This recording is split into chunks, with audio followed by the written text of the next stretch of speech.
All right, welcome back. And on this part of Prime, we'll have a conversation into issues around by-elections and look at what the hits and misses were. ELOG, which is the Election Observers Group, released a report today. And joining us this evening to go into that a little bit and to look at what the landscape looks like is Marcus Agenga, who is a program coordinator with ELOG. Marcus, good evening. Good evening to you, and thanks for having us here. Well, thank you for being here, and thank you for being able to talk a little bit. It's been the talk of the nation, essentially, what has happened with the by-elections that took place last week, Thursday. And then thereafter, the aftermath of it is what we deal with today, and picking up some of those pieces to figure out which way forward. You, as ELOG, have released a report today. Give us the highlights of that. All right. Thank you very much. Today we released our final statement on our observation of the by-elections that were held last week on Thursday. So on Friday we did a first statement that spoke generally on the E-Day opening and setup of polling stations and a bit of the voting process.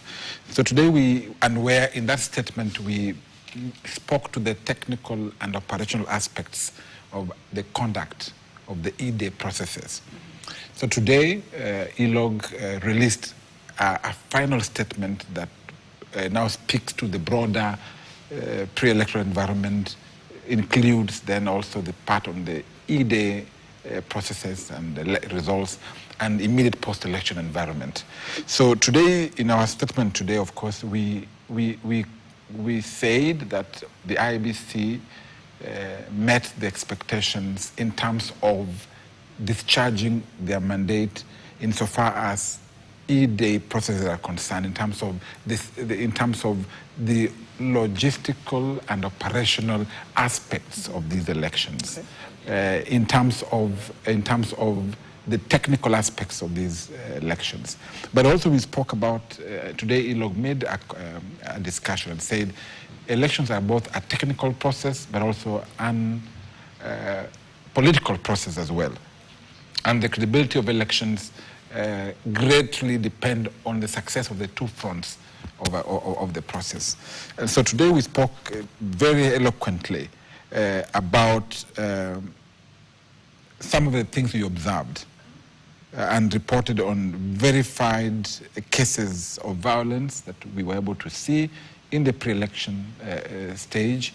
We spoke about the intimidation of voters and opponents that we were able to observe, largely in the pre-electoral environment during the elections day, as well as intimidation and voter inducement. So in our statement, we spoke largely on these things, but I can highlight a few of the things. Okay. The first thing that we highlighted was on the verified cases of electoral violence, harassment, and political interference that we saw. So, for example, we highlighted the cases that we were able to verify in Kasipul during that by-election there. We were able to talk about the presence of electoral violence in Bere North, as well as in Kariobangi North. So we were able to then speak about and say that our laws provide that free and fair elections is marked by it should be free from violence. And so we were able to cite out those issues around around violence. We were also able to speak about open voter bribery and improper influence during campaigns. You say open voter bribery, yes. Marcus. If it's open, observed, I mean, we know ELOG to observe elections across board, internationally as well. So when you talk about open voter bribery, what are we seeing here? We are seeing that it was recognized, recorded by folks? Yes, our observers with so many changing hands. We saw things being passed on in terms of what would constitute voter inducement. So you're seeing money being given. You see some voters being faded in and out of a polling station. And you see even scenarios where merchandise being distributed just close to these elections. And of course, some of these things, while in themselves would constitute probably helping out or facilitating someone, but close to an election or during an elections day, they raise serious questions that our observers were able to identify. Is it not illegal? It is illegal. It's illegal. Voter bribery Right. it's an electoral offense. Yes. And that's why, as you saw from our statement, ELOG called for strict enforcement of electoral code of conduct, and of course asked for electoral offences that were committed to be investigated. So our observers see these things, they document. Our work is not to prosecute anyone. Of course. Yeah, but we see things, we document them, and we verify what we have seen. Okay. So we were able to speak about those instances of what we could see, what would we thought constituted a voter bribery. But even significantly, what we were able to raise today was the involvement of high-ranking public officials and use of public resources. Yes. So we saw very high senior government officials in Berry North, we saw them in Malava, we saw them in Kasibul. Whether those officials are county government officials or national government officials. But these guys also carry political weight. So when we see these guys in these polling areas or doing campaigns, they constitute a great violation because there's an abuse of office. Because this is a political environment, a political activity, but you go there as a high-ranking public official and then speak and drum support for the other candidate. Right. Observer groups are not just anybody who go to elections to see what's going on. Observer groups and their observations thereafter are taken pretty seriously by anybody who's worth their salt in the political sphere. So what you see then matters, and what you report on thereafter matters as well. So you've talked about certain things: open voter bribery, harassment of folks at polling stations, misuse of public resources, as well as the involvement of public officials in elections, which is against the law. Combining all of those things observatorially now, would you then say that this election, these by-elections, were free and fair? Well, this is what ELOG has refrained from saying, because the threshold for free and fair electoral process is very high. And it's been, if you look at Article 81 of our Constitution, it has greatly described so that for an election to be free and fair, it must be conducted using a secret ballot. That was done. But also ELOG has raised the question of the secret of the ballot, which was violated in a number of polling stations, where we saw in some areas where voters would take photos of after marking, they would take a photo. To whom were these photos being sent? So ELOG feels that with these grave violations, they seem to fall short of the threshold of the election that our Constitution provides in Article 81, in terms of saying an election should be free from intimidation, free from violence. To that extent, then it falls short. All the super agents that ELOG has spoken about severally. When you see a very high-ranking official, will the PO send them away? And they are not accredited agents. So to that extent, then, it questions the credibility of this electoral process to the extent that it missed, you call them hits and misses. So the entire edifice of electoral process in terms of credibility must also address itself to these political questions, political issues, in addition to being technically sound, as we noted. So we're still observing now. Yeah. We're still observing, and if we look at the body that then is tasked with being the arbiter of a political process, that's the IEBC. You can produce or you can provide a skeleton, which is what you've spoken about, the technical matters. Skeletons are there. But in order to breathe life into this process, you need the flesh. And so the flesh of this is what we see has been tainted in one way or another. We have seen that the IEBC has, Morris, condemned certain things, but has stopped at condemnation and has not been able to go beyond that. Does it speak to the independence of a commission or the strength that one has to then be able to do certain things? One would imagine, for example, that when you see the kind of things that we saw in certain polling areas, that an election should have been called in terms of putting a plug in it and stop the process. Would that be too extreme? Very good. I think as you've said, the IBC has a very extensive mandate within our legal framework, which also includes not only imposing fines, as we saw them do in Kasipul between those two candidates, but also stopping an election. And a president was set in 2017. And so if you look at our statement today, ELOG said that given the kind of information that was obtaining in the pre-election environment, and including some of, like, especially the violence and the death that occurred, IEBC could have invoked that authority within its mandate to call an election off and say we can't proceed.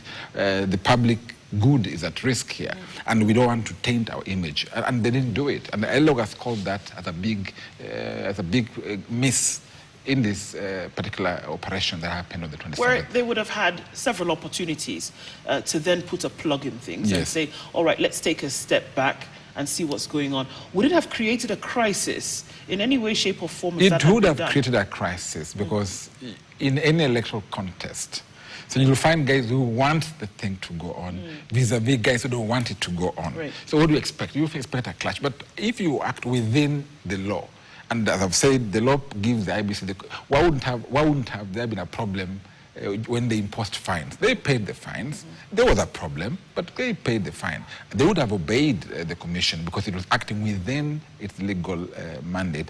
And if any of the people, or even a citizen, a voter in that electoral unit was dissatisfied, they would have gone to court. But then, of course, the court would have established, but you know, whether this is lawful or not lawful. Right. Yeah. So, this is a by-election. We keep talking about the fact that it's a mini poll, right? It's like a bump in the road. You do it when certain things have happened, natural attrition, there's been a promotion, there's been, you know, whatever the case may be, that then deems a particular post vacant. The Constitution states 90 days, you fill the post. By-elections have happened and they've not stopped anything from happening in terms of business. We've seen this very differently last week on Thursday. As a dress rehearsal for 2027. If this is what we observe in a mini election, in a by-election, a mini poll per se, does it cast any kind of doubts? Does it cast any shadows on the next 1.5 years? I think if you, again, now back to our statement today, ELOG, and it said in our opening statement that if some of these issues that ELOG is raising are not dealt with, then they could potentially affect the 2027 electoral process. So I see it that while it is, as we've said, that IEBC failed to address itself to more political aspects of these elections, like, for example, the politicization of development projects. It's very curious for government officials to go to Kabartonjo and Kabarnet to launch when that place is having an election. So what weight are you throwing there?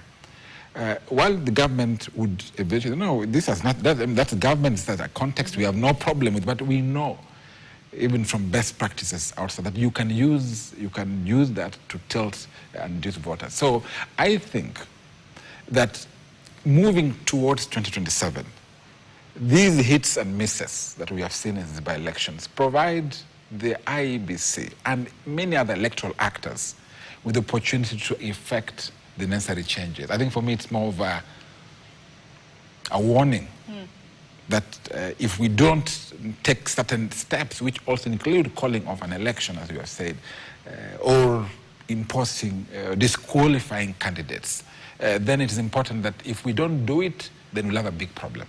Yeah. All right. So there have been warnings. If the IEBC wasn't there as a referee, there's the law, which one would assume that folks who serve in government would adhere to the law. But it seems that there needs to be a reminding often that there is a law that you must adhere to. But that doesn't seem to be the case even after. How do you deal with, it looks like in 2027, some of these things will be said over and over again. We're likely to see more visits to areas whereby there could be an opportunity to swing a vote in a particular direction. What does it say about the entire, or the health of this entire ecosystem of the political sphere of campaigning, of elections? It seems to have put people in a bit of a twist already. Indeed. I think you realize that elections are purely political processes, and they're very emotive exercises that we go through. And it's true what you're saying, that even as we move into 2027, and you've had people say that this was a mini rehearsal of 2027. Maybe there are good reasons why they say it. Remember, we have a new commission. So as they say, new brooms sweep clean. So the expectations from this commission are extremely very high. That, we have a new commission around here. We want them to do a good job, but we are seeing deaths, we are seeing violence here. Is this what we can expect ahead or in 2027? So if this is the case, then the public trust in this institution and any other electoral actor, including the National Police Service, including political parties who are very critical players here, who can rein on their members, including the judiciary. Of course, we are aware that some of guys who are not happy with the outcome have said they will seek legal redress. In terms of their performance, then that can give us some hope that, well, we can do things better. But also remember, there's impunity. Impunity is just where people know the law and they just don't want to do it. So all actors, especially the investigative bodies, and as you have said, the investigative bodies, the judiciary, of course, should should the ACC, where we have evidence, they should be able to prosecute these cases and bring them to book. Right. The IEBC had an opportunity to clean up an image that unfortunately has been in the doldrums with every election over the last 5 cycles. Take your pick. The last 5 elections that have taken place, the IEBC has been in the center of a storm whereby there has been contestation over the results of the vote.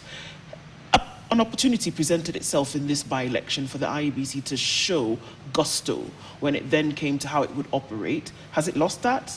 Or is there still an opportunity? I think there's an opportunity. Okay. To the extent that everyone is speaking to the hits and misses in this election. So I think, and that's why ELOG, if you look at our statement, we have noted several proposals, like prompt communication, be proactive in communicating. For example, invoke your powers within the law to say no and disqualify a candidate where you have proof that they are tilting these things. Say no election in this election until you guys put your house in order. Now, that is something that if IEBC were able to do, they can do it. The question around the presence, the National Police Service in terms of providing security during this election, where we have deaths, like we saw harassment of candidates or agents or even observers in the full glare of the police officers. Moving forward, you want police officers to take this seriously because they are there to provide security. They're part of election officials. Their main job is to provide security. Unauthorized persons in a polling station really is a big problem. So we are saying that moving forward, IEBC should enforce that the PO should be in charge of a polling station and say, no, I'm the presiding officer. The word presiding officer is a very huge title. So I'm in charge of this polling environment. Let me see your badge if you're an observer. If not, then we eject them. It doesn't matter what kind of rank they hold in society. So moving forward, IEBC should be able to invoke those powers within them. But I think, as you know what happens in Kenya, our problem has never been the technical aspects that are so grave. So as to vitiate the outcome of an election. It's usually these political aspects that guys seem to be having a problem. And I think ELOG's statement was calling IEBC to balance these things. So you cannot be always performing, as they say in CBC, exceeding or meeting expectation. Approaching and then you fail in the political aspects. Yeah. Of course, a lot of work to be done, but it will be interesting to see how this all, applies over time. Thank you for having this conversation with us tonight. Marcus Agenga is the program coordinator at the Election Observers Group, ELOG. Of course, with that statement that came out today, thank you so much for keeping it here, KTN Prime. That's all we have time for tonight, and we bring you more as we get it. Enjoy the rest of your viewing tonight. Thank you for being here. My name is Undruko. Our sign language interpreter has been Maresha Owiti. Thank you. Good night.